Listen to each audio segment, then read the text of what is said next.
How can you tell if someone is safe to be around? Well, I'll give you a huge example. So, say you're talking about something and maybe you're incorrect. And instead of someone trying to make you feel bad about being incorrect about not having certain information correct, and they correct you, but they correct you gently. They don't try to make you feel small. And you are able to own up to that, like, oh my gosh, that was a mistake.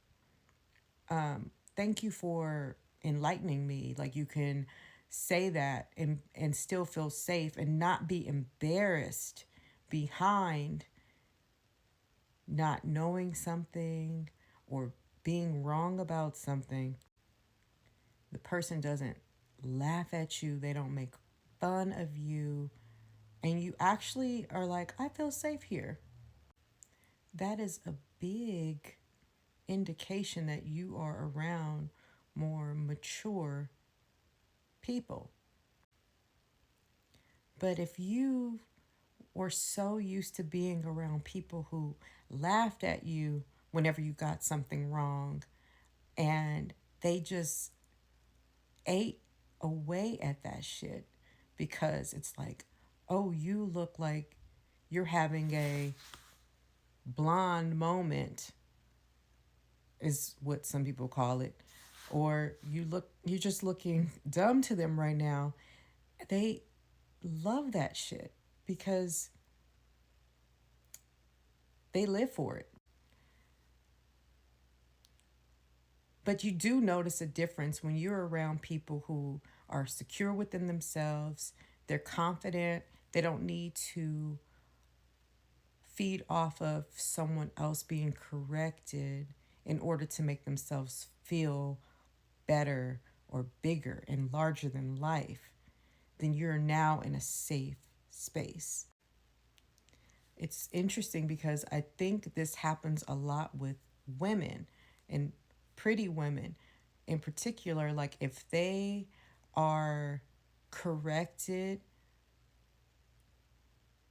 by someone, then you can tell, like, if people are going to like have a field day with that shit and being like, oh my god, yeah, she's pretty, but she's pretty stupid, you know? Or are they just gonna simply say, well, shit, I don't know everything either, so, you know, like, we can learn from each other, and also not make people feel bad if they are wrong about something, or uninformed, uneducated in a certain area. I had this experience when I worked at an agency. So I started at one agency in LA, and then I had this boss.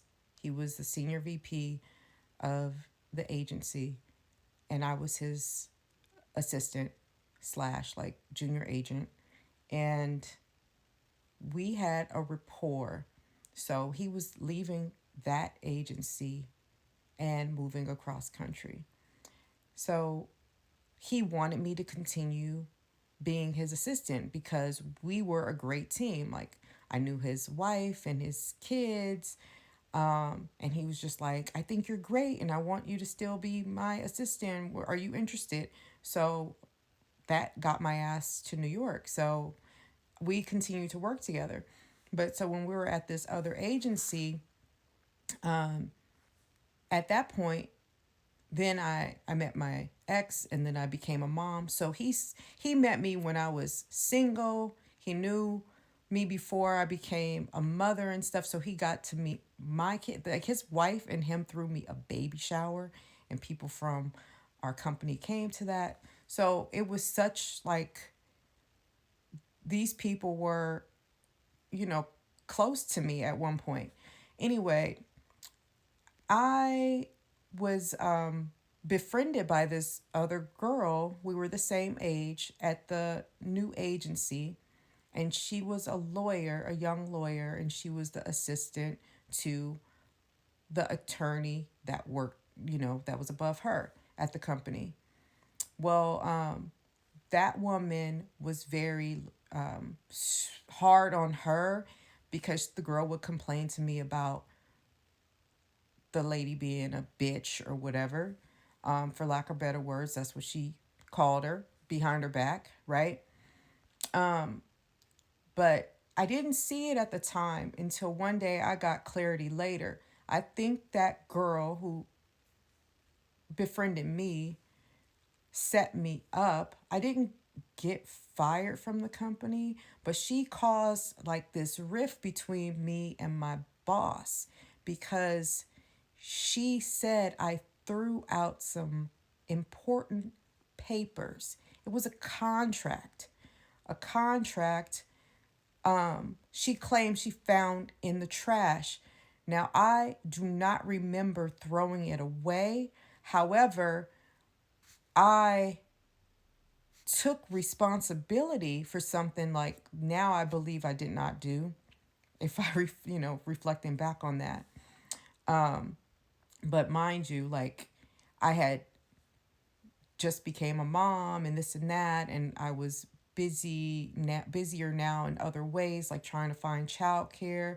So I thought like maybe I'm a little scatterbrained right now. But it was so crazy because I remember he would call and say like, hey, can you get this and this, and then have it on my desk and blah blah blah.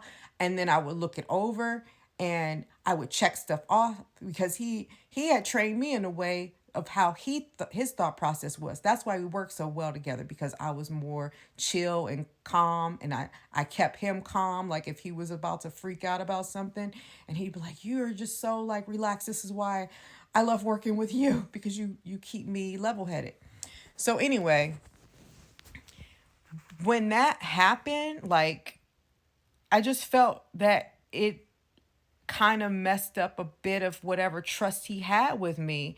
And I was like, we worked together all this time, and for this one incident, now it's like start things were starting to change. But anyway, like I decided to leave and get into like fashion instead.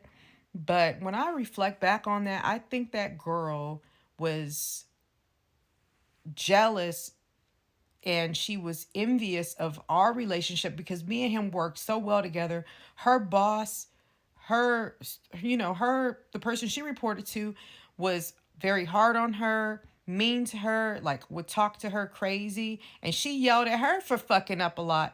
So I think that she wanted to shift things to make me look bad, because maybe because she was there a little longer, and also she's a white girl that, for a lot of white girls can't be trusted.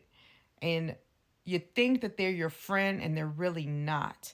Like this bitch and I would go out to eat together. We went to brunch. Like she really tried to buddy me when I moved from LA to New York. Like, oh, you want to go hang out at restaurant week and come out and eat with me? And we both lived in Brooklyn. So we had been to each other's apartments and stuff. And it was just like, but you supposed to be my friend. And then after that, you throw me under the bus and said that I threw this out, and it made me feel so like a fuck up, you guys. So that's what I'm talking about. Like, like if you make a mistake, if somebody's gonna like walk you through it, or are they gonna really try to make you look bad because they eating up that shit. And so after that moment, I unfriended her, because I used to be on Facebook, right? So I had unfriended her, and then I was just like, she's not my friend. Like a friend wouldn't do that to me. Fast forward, when I got into fashion and I started making my own jewelry, started my own jewelry line, I had created a page on Facebook, like my jewelry fan page or whatever, and I would post things about myself having pop up shops and things of that nature. So I had this pop up shop, and what's crazy was, like, I guess she was following that page because I look up and I could feel somebody looking at me across the room, and I look up and it's this chick. And then for a second, it's like you see a familiar face, so you're like, oh. And then I was like, all came rushing to me, like, what happened, right? And then I got like this dirty look from the doorway, and then she like turned around and went back. So it's like, okay, did you come because you saw my flyer? Were you still on my fan page, or did you just happen to be there? You saw me and you're like, oh, never mind, let me go because I know she unfriended me after like what happened and stuff. But after that incident, like, I always started to second guess myself, and like, I was anxious when it came to work, and then I didn't trust myself.